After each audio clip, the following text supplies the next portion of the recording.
বাংলার হিন্দু সম্প্রদায়ের সবচেয়ে বড় ধর্মীয় উৎসব শারদীয় দুর্গাপুজো। আর কদিন পরেই দেবী দুর্গার আগমন।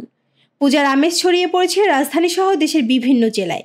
মণ্ডপে মণ্ডপে চলছে প্রতিমা তৈরির শেষ মুহূর্তের কর্মযজ্ঞ। ঢাকার প্রতিমা শিল্পীরা ব্যস্ত সময় পার করছেন।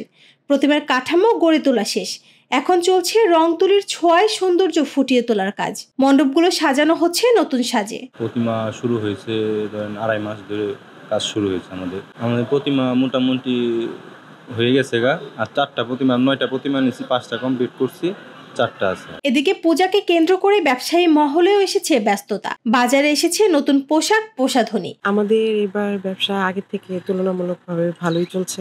আমাদের এবার অনেক ধরনের শাড়ি আসছে, নতুন নতুন কালেকশন আসছে।